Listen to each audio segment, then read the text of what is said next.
Hello, I'm Annika Holt, and I'm reading through the devotional book Maranatha by Ellen White. The topic for the month of January is The King is Coming, and our first reading will be from January 1 on page 9. When the fullness of time was come, God sent forth his Son to redeem them that were under the law, that we might receive the adoption of sons. Galatians 4:4 and 5. The Savior's coming was foretold in Eden. When Adam and Eve first heard the promise, they looked for its speedy fulfillment. They joyfully welcomed their firstborn son, hoping that he might be the deliverer. But the fulfillment of the promise tarried.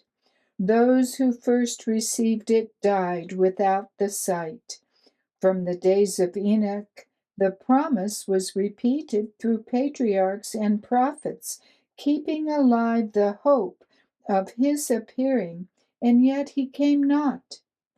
The prophecy of Daniel revealed the time of his advent, but not all rightly interpreted the message. Century after century passed away. The voices of the prophets ceased.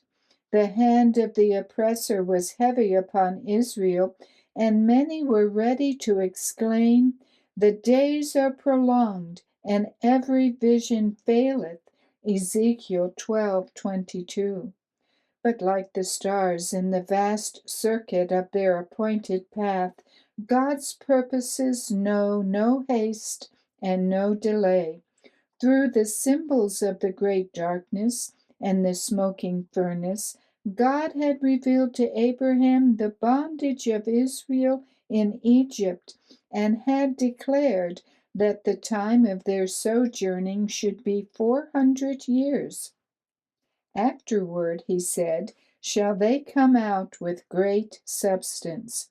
Genesis 15:14. Against that word, all the power of Pharaoh's proud empire battled in vain. On the selfsame day, appointed in the divine promise, it came to pass that all the hosts of the Lord went out from the land of Egypt. Exodus 12:41. So, in heaven's council, the hour for the coming of Christ had been determined. When the great clock of time pointed to that hour, Jesus was born in Bethlehem. When the fullness of the time was come, God sent forth his Son. Providence had directed the movements of nations and the tide of human impulse and influence until the world was ripe for the coming of the Deliverer. Then Jesus came to restore in man the image of his Maker. None but Christ can fashion anew the character that has been ruined by sin. He came to expel the demons that had controlled the will. He came to lift us up from the dust, to reshape the marred character after the pattern of his divine character, and to make it beautiful with his own glory.